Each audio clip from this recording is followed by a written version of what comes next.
Escucha, niñita, genio. Yo soy grande, tú pequeña. Estoy bien, tú mal. Soy listo, tú tonta. Y eso no vas a poder cambiarlo.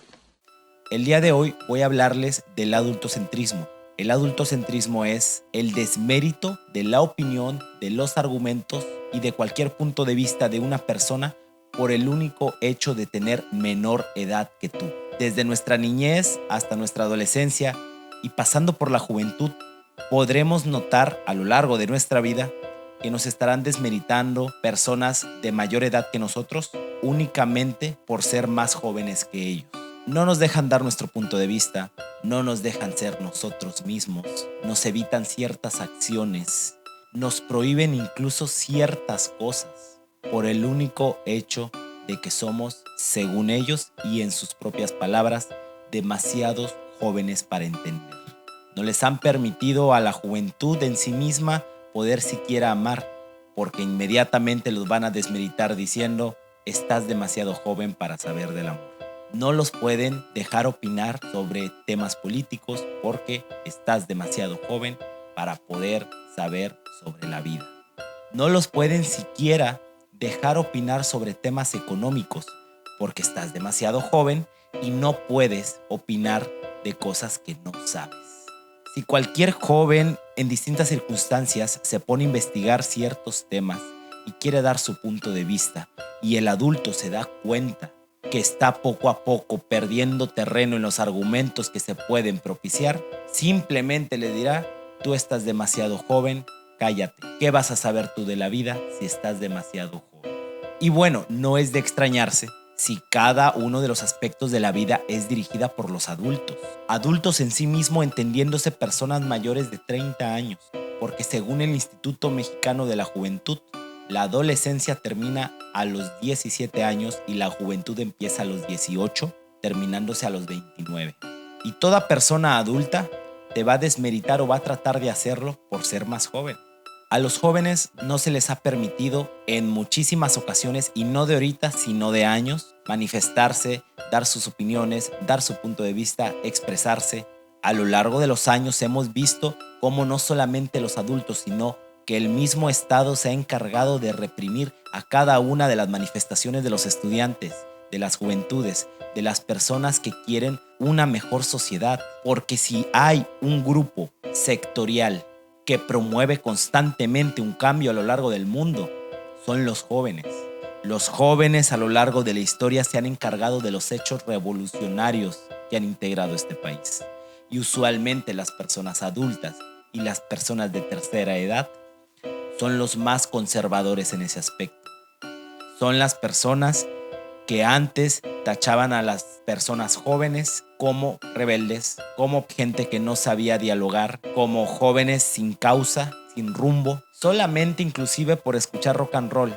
Hoy en día la diferencia es que son personas que no tienen rumbo, que son generación de cristal, que están solamente incitando a la vaguez, al ser flojo, una persona sin ningún tipo de visión hacia el futuro sobre su vida.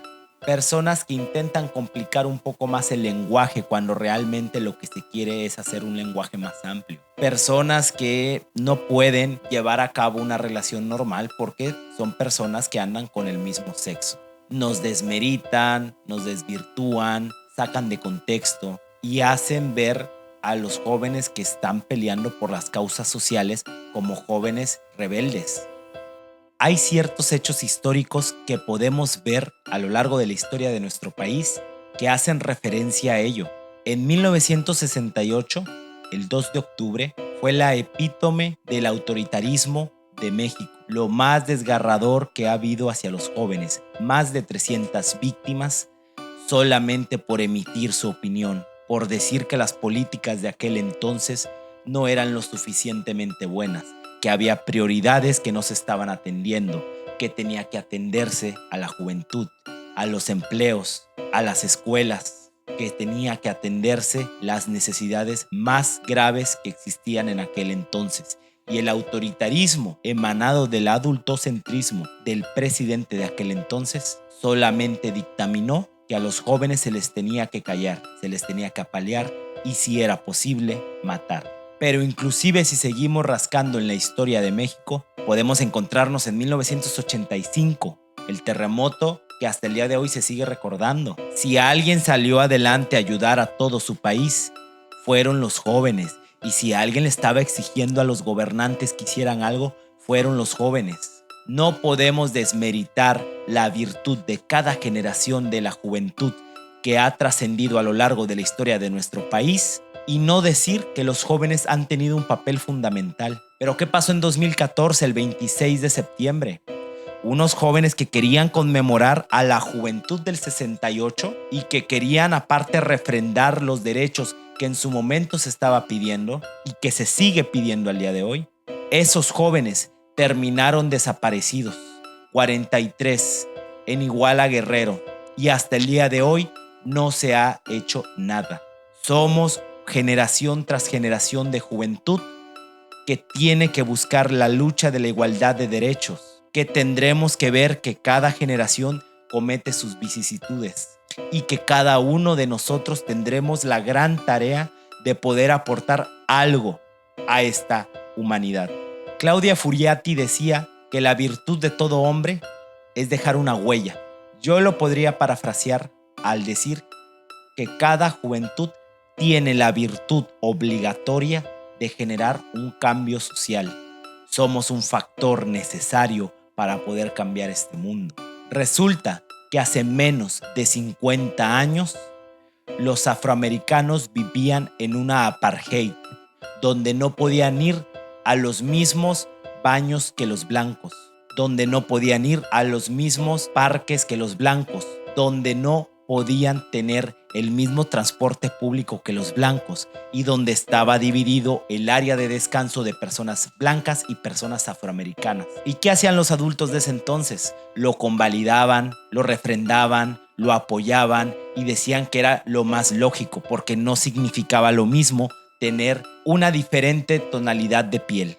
Pero ¿qué pasó? Que la juventud de aquel entonces tuvo que luchar, tuvo que esforzarse y gracias a diferentes movimientos sociales como Martin Luther King o Malcolm X pudieron salir adelante y pudieron quitar y abolir ese tipo de políticas racistas. Pero no fue gracias solamente a esos líderes, fueron a todas las personas que lo apoyaron y que en su inmensa mayoría eran jóvenes. Tiempo después, años 90 y 80, se golpeaba, se perseguía y se denostaba a las personas homosexuales. ¿Y qué hacían los adultos de ese entonces? Lo convalidaban, lo aplaudían, lo seguían y lo imitaban. Condenaban a sus hijos que no tendrían que ser homosexuales porque si no se quedaban sin familia. Hace menos de 20, 30 años. Inclusive se llegó a decir que el SIDA era la enfermedad del homosexual. ¿Y qué pasó? Que los jóvenes de aquel entonces apoyaron a los homosexuales. Los siguieron apoyando, apoyaron las causas, apoyaron el movimiento y gracias a toda esa suma de ideales y de sueños que tenían por delante, pudieron salir y lograr un verdadero cambio social. ¿Qué pasa el día de hoy? Las mujeres, buscando una igualdad de derechos, solamente es vituperada y obstaculizada por el conservador, por el hombre adulto, por el hombre mayor, por el hombre de tercera edad y muchas veces por la mujer de la tercera edad. Se les acusa de que solamente buscan rayar paredes, romper vidrios, no trabajar, que es convenenciera en ciertos derechos que pide y en obligaciones que no quiere. ¿Y quién hace todo eso? Los conservadores, las personas que están sujetas al status quo y que no quisiera que cambiara. ¿Qué nos toca entonces a nosotros como jóvenes si no es buscar la igualdad de derechos hacia la mujer? Porque lo mínimo que está pidiendo el feminismo es la igualdad de derechos. Simplemente eso. Lo mínimo que está pidiendo la mujer es que los adultos de hoy no la sigan golpeando, no la sigan acosando, no la sigan afectando psicológicamente. Y si nosotros como jóvenes podemos encauzarnos a esta lucha social, entonces podremos ser dignos de llamarnos juventud mexicana. Pero todo empieza por un sueño y eso está más que claro. Todo empieza aportando poco a poco hacia la causa que quieres llegar. Pero hasta eso nos han violentado el día de hoy. El derecho a soñar, el derecho a ver un mejor porvenir y al ver de nuestro México un país mejor. porque cada generación de jóvenes necesitamos forzosamente que buscar una igualdad social. Hoy en día se piensa que no se puede tener los derechos básicos, y es más, a cualquier joven que trate de buscar un trabajo digno, luego lo desmeritan diciendo: pues es que no quieres trabajar, trabajo hay. Pues claro que hay trabajo, lo que no hay son trabajos con derechos, lo que no hay es trabajo con pensión, lo que no hay son trabajos con jubilación, con derechos bien pagados, con un plan de cotización de vivienda.